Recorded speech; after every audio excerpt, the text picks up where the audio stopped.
Hi, everyone, and welcome back to another episode of Oddly Specific. I'm your host, Meredith Lynch, and I have friend of the pod, friend in real life, Jamie Lewis here with us today, and I'm so excited for this conversation. A lot of you probably saw over on TikTok and Instagram that I did a session with Jamie when I was in New York last month. It was a styling session. It was an amazing experience. I cannot recommend it enough. And when Jamie and I met, I'm just going to say that we hit it off. She can chat offline with all of you and confirm or deny that. But I said, you got to come on the podcast because her approach to style and fashion is so accessible and fun. It's really just changed the way that I shop. And I was like, I want to bring this to all of my listeners because I feel like, y'all, I know I'm good to you, but like this is actually a gift to you. All right. This one's a gift to you. Jamie Lewis is the founder of JBL Styles. She's a personal stylist and entrepreneur who believes everyone deserves their dream style without the hassle. With over a decade in the industry, Jamie guides clients in elevating their daily wardrobe with brands that fit their lifestyle,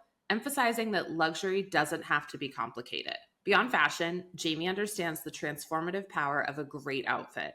As a single mom of 2 boys, she knows firsthand the importance of feeling empowered through style. Jamie's mission is to help her clients craft cohesive wardrobes that exude personal confidence, ensuring they're ready to conquer any challenge life throws their way. Jamie Lewis, JBL Styles, welcome to Oddly Specific. Thank you for having me. I'm excited to be here. We're excited to have you.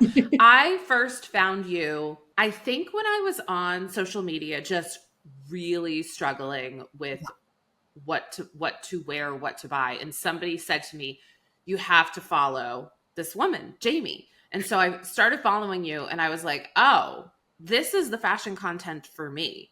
So I need to know, how did you get started as a personal stylist? Okay. Yeah. So before COVID, I worked at Saks within Celine Ready to Wear. I was their brand ambassador. So I was only working with the designer clothing and all of that. And it was fun. It was great. And then COVID happened. And as everyone did, I pivoted. I didn't want to go back. And honestly, I was kind of just sick of being only in this like high-end designer world. It just seemed very transactional. I wasn't really doing much, with like actual helping in a way. Like it wasn't fulfilling at all. So COVID happened. I took a bunch of business courses online and said, we're going to do this.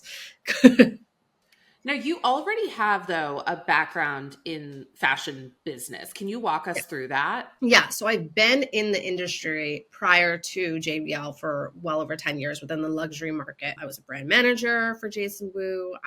Like I said, I worked for Celine. I worked for Valentino. I worked at Chloe on Madison in their management. Like I worked all sorts of different roles within the luxury market. So I always knew how to style and I always knew about designer clothing, like how the garments are made, everything you could think of, right?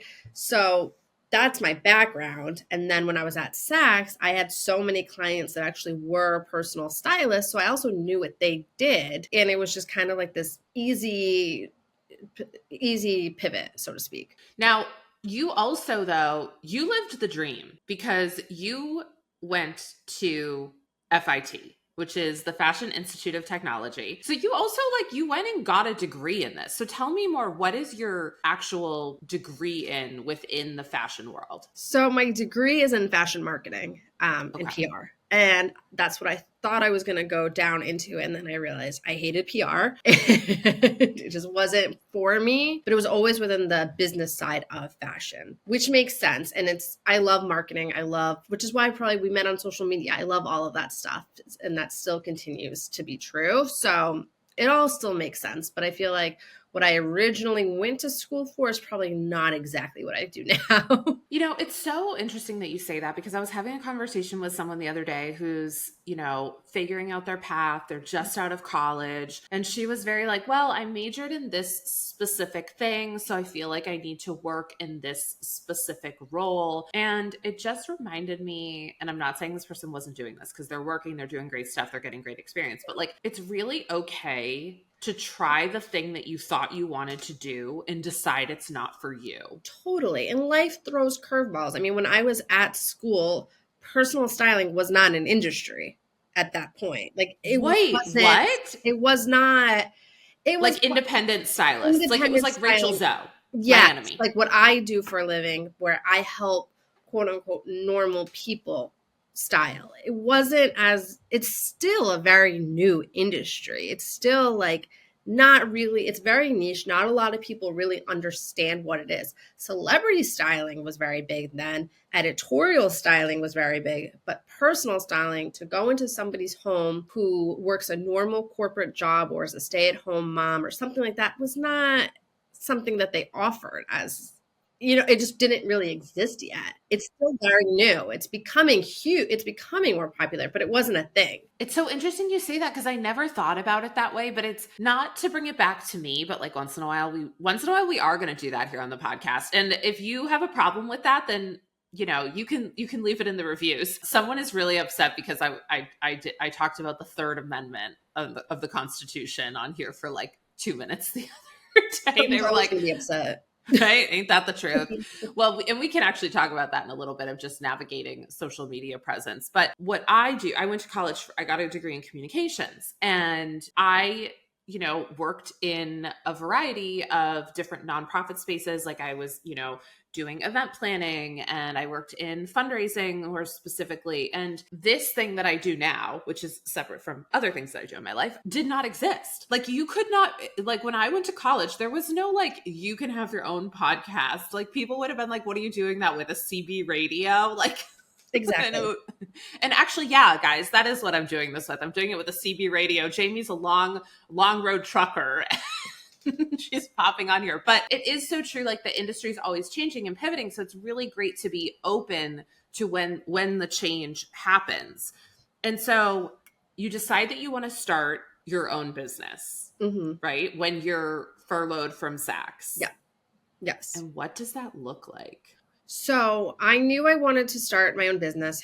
We were essentially still in quarantine. It was like, what do I do now? So I went to every single free masterclass that was available online, because at this time, everybody was doing something. Like everyone was doing some sort of Instagram live every day. Everyone was doing some sort of masterclasses. Everybody was home.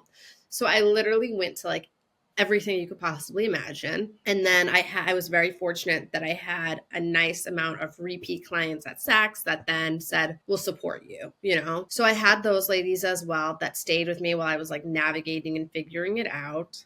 And then I went to all the free stuff, and then I invested in finding mentorships and finding the right courses and just really going in on figuring out the business side of it, because a lot of people think that as a stylist, you're just shopping all day. No, it's a business that I'm running, so I needed to figure out what systems do I need? What are my packages even going to look like? How do I make a social media presence that makes sense for the business I want? Like everything you could imagine. So I invested in all of that. I joined networking groups, and I would just go to their workshops and meet people that I could collaborate with, like health coaches. How can we do Instagram lives together? Like anything I could think of to just try and get my name out there a little bit more is what I did. Was there a certain thing that you went to or a course that you took that you were like, boom, like mind blown? Yes. And this was after I had the business for about 2 years, though. I think it was like 2 years. So it was still just like, I was all in, but I was also not, like, I was still figuring it out, so to speak, because we were still in COVID, and I had, at the time, just a toddler. So it was still like that shaky time. And then I went all in with my current mentor, Lauren Messiah. I went all in with her. I joined her mastermind. I joined her course. She's still my mentor. I invested a ton in her, and I will continue to do that. Like having somebody in my back pocket that I was then able to really just learn from and like brain dump on and get honest feedback on was the pivotal change I needed.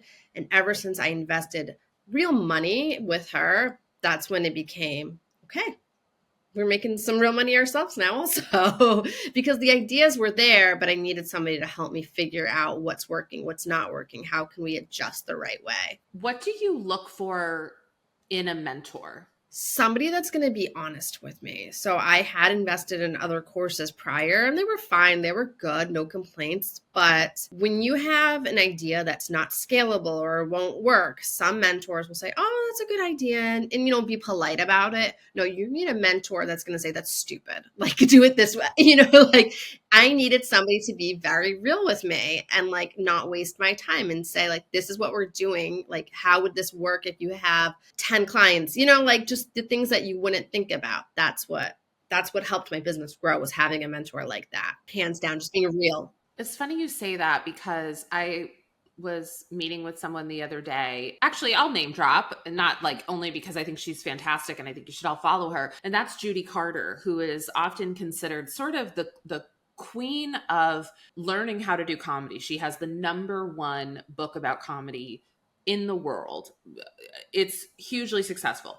And she told me something that really blew my mind. And I feel like you will get this too. And I think this is for people who might be thinking about entrepreneurship, etc. This is such an important thing. We were talking just about like the trade-off of like still having a 9-to-5 job or, and then investing in your business on the side. And she's like, well, people get annoyed because there's all this stuff they have to do for their 9-to-5 job. And they feel like, oh, it's, taking away from me working on the business. And she's like, and then they really start the business and they realize there's just so much stuff that they have to do for the business that's so annoying.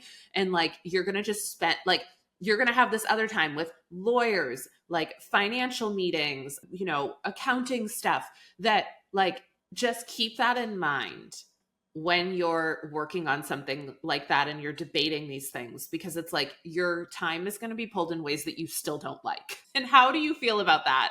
I completely understand that. I mean, you're wearing every single hat. So eventually you get to a point where at least you realize what makes sense to outsource a little bit. But at the end of the day, you still need to have your hand in everything. So if you think that you're going to get into some sort of entrepreneurial journey and it's going to be glamorous and pretty, it's not. Like I said, people think that I'm out shopping all day and it's fun. And yes, it is fun, but I'm also have to-do tasks all over my desk right now and sheets of paper everywhere. And I have to update a million things. That's not glamorous or fun, but I wouldn't trade it for anything. So here we are.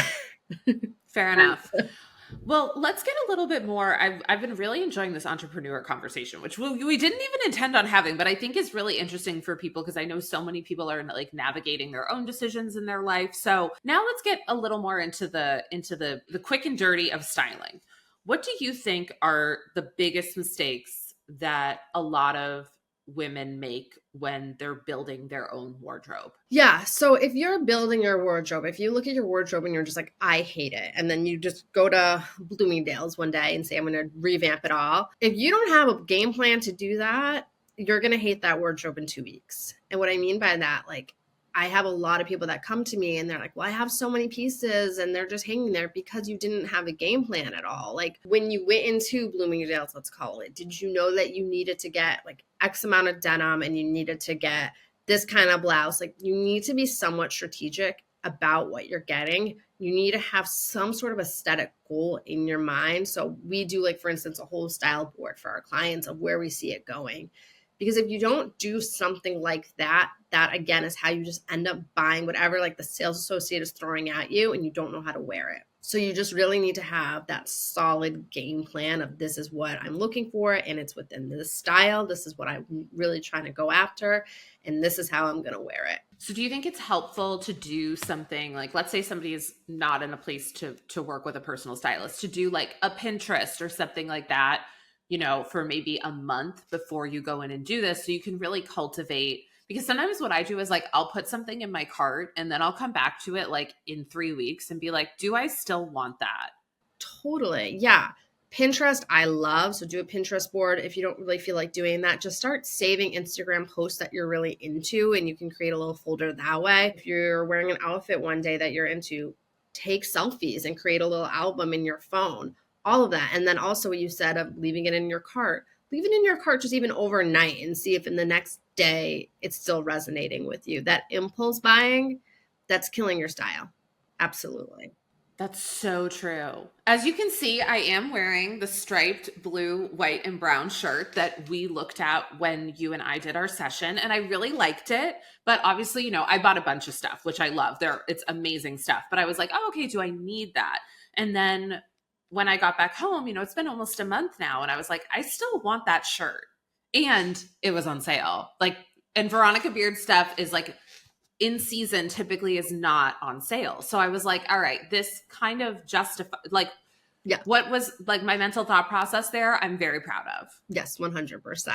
And I mean, you thought about it for a month. The top was meant to be yours. Like at that Right? point, Like, buy it. Meredith, like at this point, it's time to fucking let it go. Like take it to a therapist, Meredith. It's not that big of a deal. Where do you think that people tend to invest too much money in their wardrobes, and where do you think they underspend? Yeah, I think people are investing too much in denim right now. I know that's like very specific, but I think that overall the price of jeans is getting outrageously insane. And I think that's actually an area where we can cut back a little bit, unless you find like the dream pair, but you can find some great pairs, honestly, at like budget friendly stores now that are going to look just as good. So I think that's where people are spending too much, but then they're not spending enough on just like really good quality basics. And I know that's not an exciting category, but there's going to be a difference between that flimsy t-shirt and a t-shirt that's just like cut really well and just looks really sharp. There's a difference, but people will just see it as just, oh, that's just a black tee. But it's like those are the things that make a difference. So it is interesting to me. Like you can find great jeans at a store like Zara now, right? But sometimes their tees aren't as nice. You know what I mean?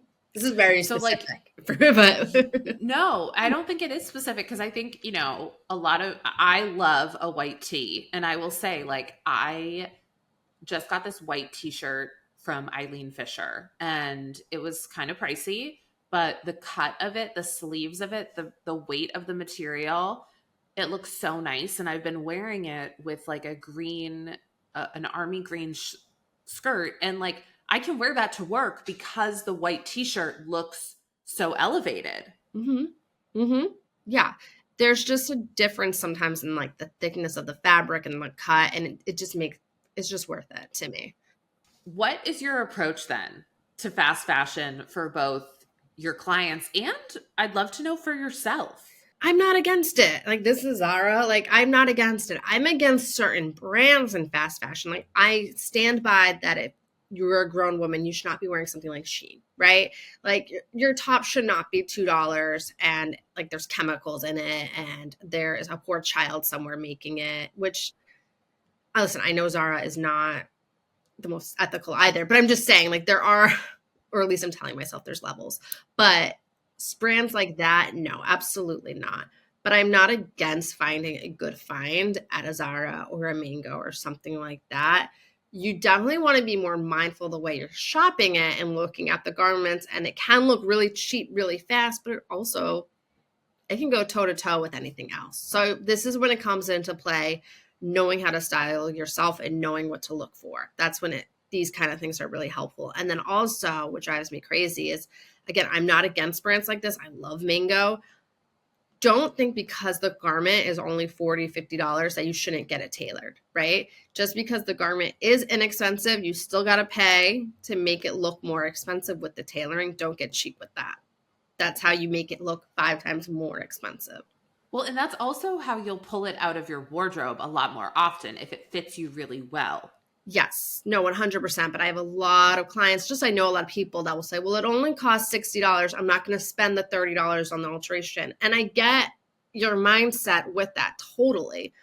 But right now it looks like $60. Let's make it look like it's $300. You know what I mean? So that's where I will argue that back to them and just say, just do it. Like you're like, so. Well, it's interesting you say that about Shein because one of the things that I've seen about them is the rate at which they put out clothing versus a Zara versus an H&M is astronomical. Like the difference is crazy. Yeah. I mean, I just feel like we don't need to have a daily drop. You know what I mean? And I don't need to see your haul of how you only spent $50 and got 25 new pieces. I just feel like this is like, that's where it gets into like, honestly, a disgusting amount of overconsumption, but like nothing to actually show for it. And I just stand by that kind of stuff. Like, listen, I get it if you're a 12-year-old girl and like, you're like, ooh, it's cute. I get that. But if you're grown, there's other options. If you really want to stick to budget friendly, I totally get that. Let's go thrifting then. Let's just be more creative about it. I don't think that a store like Shein has anywhere should be anywhere in your closet. I ethically I don't, from quality I don't. Like, we can do better. Totally. And honestly, what I find what happens with the Shein hauls is that people are maybe buying 8 things when they could buy 3 things from Zara that are going to last them twice as long for the same amount of money. You know what I mean? So it's kind of, there's the trade off. So I felt like fast fashion really blew up in a different way during COVID because people were home, they were bored, they were just like buying clothes to buy clothes. So, beyond that, what have you noticed in terms of fashion changing? I have personally noticed, though, such a strong uptick in a trend word of capsule collections, which I also think we need to take with a grain of salt, because I don't think that generalized capsules work for everybody at all. I am a firm believer on styling based on your lifestyle first. So with that said, people are more into, what I've noticed is actually buying less and how can we maximize more. So that's something that I love to show my clients is, okay, invest in this beautiful burgundy sweater, but we're going to wear it X, Y, and Z. So I'm actually noticing more of a trend with maximizing the amount of wear. And I think it's because people are becoming more conscious of the overconsumption and of just what it's doing to their bank account, what it's doing to the landfills. Like, they're just more cautious of it all, you know? So as a whole, that's what I'm actually noticing with my clients is, let's buy a little bit smarter. I love that.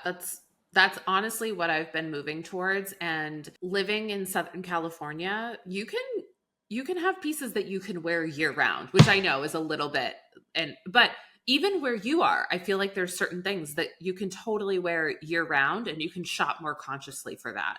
I'm looking at your website and you have a few different services.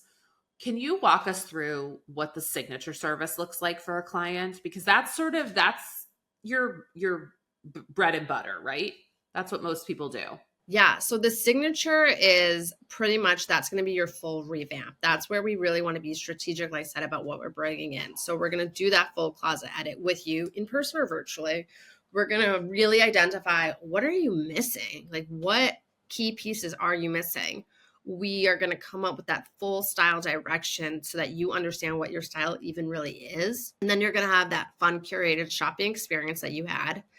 And then I'm going to photograph everything. We're going to photograph all the outfits for you so that you always have a reference of why those outfits worked for you. So that, yes, you can also look and see, okay, I want to wear X, Y, and Z today, but also that's an outfit formula. I now can go shopping knowing I can replicate this outfit formula and it'll work for me. So there's a lot of education behind it too. I love that. Like, for example, this top that I have right now, I've got it with a pair of Everlane khakis, which is like, I already had those in my closet. And it's like, when I make a purchase now, I'm like, okay, how does this fit into the other things that I already own? And I think that's so key. Like, what else can I wear this with is what I think when I pick something up. Exactly. It's just about shopping smarter. And honestly, this is what helps you have less tags hanging in your closet, saving more money, and just being more cautious about like the waste, you know, because I think we're just over that amount of waste. Like, it just kind of just like isn't fun anymore, you know? And I think it's okay now it's not like taboo anymore to outfit repeat. You know what I mean? Like, it used to be like, oh, I went to dinner with them last week in this outfit. And it's like, sure, you don't want to wear the exact same outfit, but like, it's not taboo anymore to wear the same top in different pants. Like, also, like, if you think people really notice, like, I don't know how to break it to you that, you know, and I know you and I know this, but it's like, I honestly wouldn't, unless you come in like in a ball gown and it's very specific, I'm not going to remember what you had on last time necessarily. I mean, it's just, there's only so many hours in the day and we're hit with so much that, like, I think it's sometimes we're in our own heads when we think like, oh, people really care what I'm wearing, or they saw me in that top. Like, totally. But even like on the red carpet now, we're seeing celebrities rewear old gowns just tailored differently. And I personally think those are the best looks. Like, wow, they had enough, or their stylist had enough creativity to say, let's rewear this. This is perfect. And I think those women are sending such a good message of, We don't have to always get something new. Like there's stuff that's great that we can work with right now. So Yeah, Meghan Markle did that the other day. I don't know if you saw it. She wore the dress without the skirt. I thought it looked amazing. the best example there is what she just wore the other day. I saw it. She looked great. And we should be doing It more of was that. styled very differently. Yeah. Which I loved. Yeah, It yeah, looked yeah. great. And yeah. And that's a testament too that you can own pieces that are great. It's just about sometimes having a different perspective of how to wear it. So again, like we don't always have to bring in these new wardrobes. We can just bring in a few pieces. Yes, like one of the things that I got from our session was the thing that you told me a lot of people are missing in their wardrobes is that third piece. Can you walk folks through what that means? Because that's been a game changer for me. Yeah. So when you're getting dressed, there's always something that should finish the outfit, right? So there's always like a third element. And this, maybe not if you're wearing like a maxi dress and flip, you know what I mean? But like if you're really putting an outfit together, there's always something that should tie it all together. So for 9 out of 10 times, this is like that little jacket that you could throw over your shoulder or just throw on and it just completes it. Or alternatively, it could be something as easy as a belt and it just completes the outfit. You know, there's always a third element to the outfit that should be put in. And I'm telling you, that's going to change the outfit and make it feel complete. It could also be a beautiful necklace. There's a third element that needs to be put on to make it feel complete. I love that. I have become a belt stan thanks to you, and it makes a huge difference. So, if folks aren't ready to jump in and do the full signature service, are there other ways that they can work with you? Yeah, so I have definitely other offers. I have a styling accelerator group, which is a group of women that we work together every single month to update your style. So maybe one month it's we just bring in a few pairs of jeans. And then the next month it's like, how can we revamp this blouse in your closet? Like, show me ways to wear it. Like, there's always ways. So that is an amazing service. I definitely encourage anybody listening, just shoot me a DM and we'll have a conversation about what makes the most sense and figure it out. I love that. What trends are you loving for this fall and winter? I mean, the oxblood color, it's so silly because that's not even like really a trend, but it's the color that's first, everywhere. back up. What is oxblood? Like a burgundy or like, you know, like the shades of burgundy. Like let's just walk though through for a second. Can we just walk through the naming of that? We were like, we need a name. Let's make this about slaughtering oxes. Yeah, right. The like vegetarians are very happy, but yeah, that's what it is essentially, and it's a beautiful color, you know. But that color, it's so specific though, like so ox blood. Yeah, but I have you ever seen an ox on the TV? Not like in real life. Okay, all right. I'm just wondering. I'm just like they couldn't call it cow's blood. That's the bottom line. Yeah, no, 100%. But okay, so it's color, like a dark burgundy. It's burgundy. Yeah. Okay, it's burgundy. Okay. So you're loving burgundy. Yes. Or burgundy. Oxblood. Yep. That one. And then as you can see, leopard is another one, which is just funny because those two are like, they're not trends, they're staples, but they're having a moment. What is your favorite brands by price point that you tend to gravitate towards? Like, and so I'm thinking affordable, more mid-tier, and then luxury. So for affordable, it's definitely Mango. I love Mango and Zara, but Mango's a big one for me. I think that their pieces always look more than they are, and just the quality is really good. And I just always look out there. So Mango. And then for that contemporary price point, I mean, I love Veronica Beard. Also, Frame is amazing as well. But Simkai and Favorite Daughter especially. I just named way too many, but Favorite Daughter's jeans are great. We bought some great knits. You love their matching sets. Like, they have a really good pulse on dressing for the women. And then designer TWP, I love. They're kind of in between true designer and contemporary, their price points. And then Kate. If I could buy everything from Kate and my bank account was much better, I would. Okay. These are great recommendations, y'all. And, you know, sometimes too, it's like, even looking at these ones, like, no, I can't always afford the Veronica Beard thing or whatever, but I'll save it. And then I can like try to find something similar that, you know, like sort of scratches that same itch without like overconsumption. So what do you think is a sleeper brand that's great, but people tend to forget about? A sleeper brand that people are great is And Other Stories. I feel like everybody forgets about them, including myself sometimes, and they have really great pieces. Sometimes their sizing is a little tricky, so I definitely recommend either ordering a few or going to the store. But again, quality wise, on point. We have that store here in Beverly Hills now, I think. I think there's an Yeah, Another like they have a Stories. million of Yeah. them. Yeah.